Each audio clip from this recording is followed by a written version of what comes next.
caso e outras estratégias práticas para o ensino superior. O objetivo desse trabalho é um grande bate-papo com os professores e resgatar um pouco do que foi discutido na quinta-feira para os professores que não puderam estar presentes. Primeiro eu gostaria de apresentar a nossa equipe. Ela é composta pela Josiane, que é a nossa tutora, nosso braço direito, por mim, professor Renato, e pela professora Arlete. E o grupo de trabalho, que são os 25 professores que conseguiram se matricular no curso. O curso teve uma demanda bastante grande e é importante que você aproveite esse momento. Muitas pessoas tentaram fazer a inscrição, mas não conseguiram.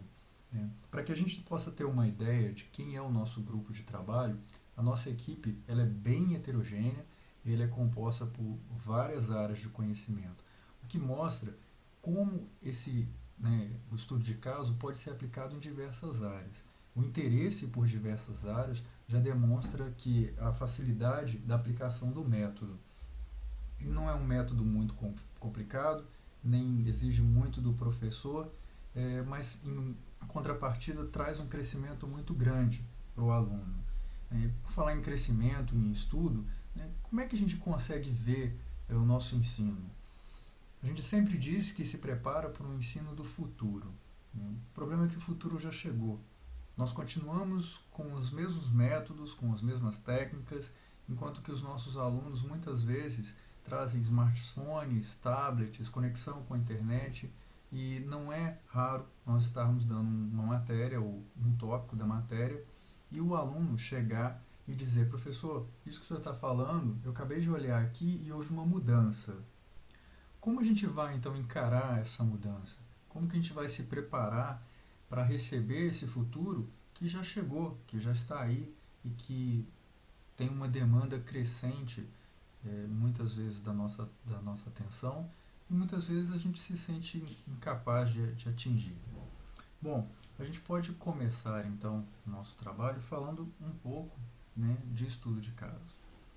E aí, um bom estudo de caso para o ensino, ele deve apresentar um problema desafiador, suficientemente complexo para criar escolhas e fazer emergir cenários alternativos. Não adianta tentar levar ao aluno algo que seja muito simples ou que não provoque nele um desafio. É importante levar um estudo de caso que provoque uma discussão, que provoque um debate, que tenha questões contra, questões a favor. Bom, para isso, nada melhor que você assistir o vídeo da professora Hilda. Esse vídeo nós separamos para você e você já está aí no nosso Moodle e você pode então acompanhar a explicação dela. Meu nome é Hilda Micael, eu sou professora aqui da Faculdade de Educação, trabalho no curso de Pedagogia. Então você viu que essa questão do estudo de caso, ela passa bastante pela procura do aluno pela informação. Bom, mas é claro que existem também outros métodos. Eu separei 4 métodos: estudo de caso, método de caso, PBL e problematização. A diferença básica do método de caso para o estudo de caso é que um usa casos reais e o outro acaba usando casos fictícios. Existem universidades hoje que trabalham exclusivamente na formação do aluno com o estudo de caso, desde o primeiro período até o último. Nós temos principalmente faculdade de medicina e de enfermagem no sul que trabalham dessa forma. Então o método de caso baseia-se no princípio de que aprende fazendo, visa desenvolver a capacidade do estudante de tomar decisões acertadas e entrar em ação, criando-lhe condições adequadas para isso. Bom, no caso da problematização, ela envolve 5 fases: a fase da observação da realidade, do ponto-chave, de teorização, de hipótese de solução, aplicação à realidade. Diferente da PBL, que é a aprendizagem baseada em problemas, que é baseado no estudo de problema proposto com a finalidade de fazer com que o aluno estude um conteúdo determinado. Tá? E aí, no caso do PBL, nós já temos 7 fases, que são essas fases que estão listadas para vocês. Esse slide ele também está disponível para ser visualizado. Tá? Então, basta que você depois olhe com mais calma. Bom, surgiram várias demandas, né, várias questões no nosso debate, mas principalmente eu trouxe para vocês alguns exemplos, né, que eu particularmente já trabalhei e ainda trabalho.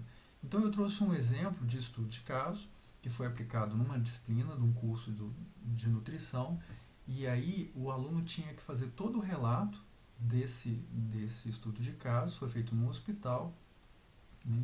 E aí ele fazia todo o relato do paciente, a justificativa do trabalho, o caso clínico, então o paciente, qual era o estado patológico do indivíduo, e esse caso era real, tá? Então a história existia, a história pregressa, a fisiopatologia, no caso a gente estava estudando insuficiência renal, era um caso real que foi trabalhado para o aluno, com todos os exames e as condutas que esse aluno então tomou após trabalhar e estudar com, né, esse tipo de caso.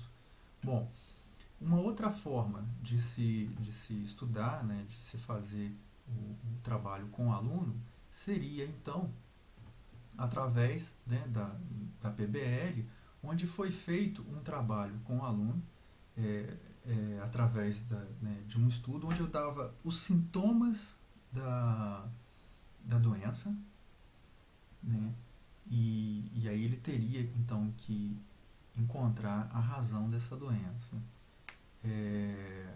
O que acontece é que nesse caso específico o aluno tinha vários caminhos a seguir, e aí ao final do trabalho ele tinha algumas soluções e aí a gente discutia. Então aqui foram feitos 5 passos ao invés de 7, foi uma problematização, né? E um outro caso também que foi dado foi através de um estudo onde foi colocado para o aluno vários sintomas, e aí ele teria que encontrar a patologia ao final. Só que ao final de 3 semanas, normalmente esses estudos demoram 16 horas ou 3 semanas, o aluno foi apresentado a ele um episódio do House que era exatamente a característica da doença, que era uma selenose, um excesso de consumo de selênio por um indivíduo que visitou o Brasil. Esse tipo de trabalho teve uma repercussão muito grande, né? E aí, numa outra disciplina, a gente alçou um voo maior, e aí eu dei o nome de um trabalho chamado One for Life, que é dividido em 3 etapas. O One é unidade de alimentação e nutrição, e a gente tem uma disciplina chamada Gestão de One, onde o aluno aprende a preparar alimentação para 5.000 a 10.000 refeições, né? Nessa disciplina, então, o aluno tem que fazer um trabalho, e aí está a plataforma, a gente usa o Drive do Google, e cada aluno recebe uma cor, para evitar que os alunos não trabalhem ou que coloquem o nome. Então eu vou abrir aqui a plataforma para vocês verem o trabalho. Então aqui eu tenho os alunos, né, de um trabalho, cada um com a sua cor, o que eles têm que fazer e o material que eles desenvolveram. O interessante desse trabalho é que eu consigo monitorar quem entrou, né, quanto tempo ficou e quais as alterações que fez no trabalho. Isso para medir o esforço do aluno e para que eles não tenham notas iguais pelo simples fato de fazer o trabalho. Então, dessa forma, eles fazem o trabalho e eu consigo monitorar quanto tempo eles ficaram e o que cada um fez. Então, veja que cada um tem uma cor, e aí parte do trabalho foi feito pelo indivíduo, e eu consigo perceber quem trabalhou o que e qual foi o tempo que ele gastou. Se ele consegue colocar referências, se ele não consegue, se ele desenvolve bem o trabalho ou não. Ok? Bom, voltando aqui para mostrar para vocês, eu tenho o resultado desse trabalho. Então são 10 turmas, e aqui esse semestre essas foram as logomarcas criadas pelos alunos. Cada um tem que primeiro criar uma empresa, depois eles têm que criar uma planta baixa de um serviço de alimentação, porque o nutricionista precisa entender de fluxo, de passagem, de espaço, né, e de todo o processo da cadeia produtiva. E aí todas essas logomarcas foram criadas por alunos. E aqui como eles se apresentam. Então eu tenho a diretora da empresa, e, né, a sua equipe de trabalho. Bom, ao final, eles têm esse resultado. Eles acabam construindo uma maquete, né, onde eles mostram o serviço de alimentação, e aí é isso aqui no produto final deles. Então aqui eu tenho sala de nutricionista, toda a parte de refeitório, aqui cada setor. O interessante desse trabalho é que são 10 equipes, mas só 2 chegam ao final do projeto. O restante acaba sendo a equipe que não consegue vencer as etapas, ela se torna empregada dessa empresa que conseguiu vencer. E aí cada setor da unidade é feito por uma equipe. E a equipe líder que venceu comanda então as outras equipes. Da mesma forma, continua-se o trabalho no Drive e tudo que é feito é incorporado. E aí eu vou acompanhando esse trabalho ao longo do semestre, junto com o monitor, onde ele vai checando o que está certo, o que está errado, e vai me apontando quando o aluno desvia muito do que tem que ser feito.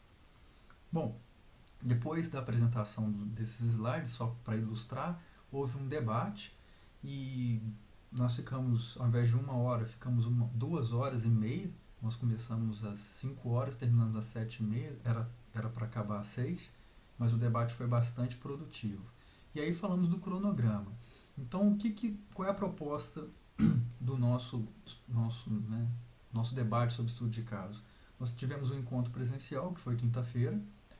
Agora, você vai começar essa semana a aprender fazendo, então você vai discutir um estudo de caso desse aluno, através do vídeo Aluno Digital, e aí quais as estratégias vocês vão usar para trazer esse aluno para o aprendizado.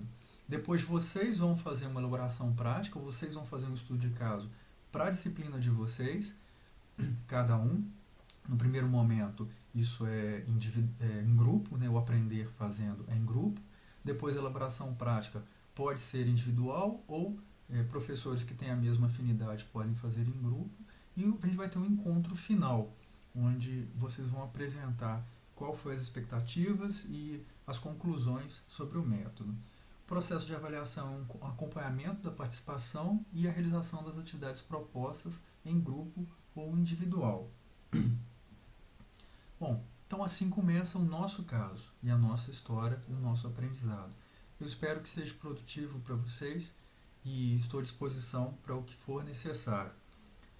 Eu gravei esse vídeo de uma forma bem amadora, desculpem os erros e a colocação, mas é que devido ao tempo corrido, a gente precisou fazer esse vídeo um pouco mais rápido.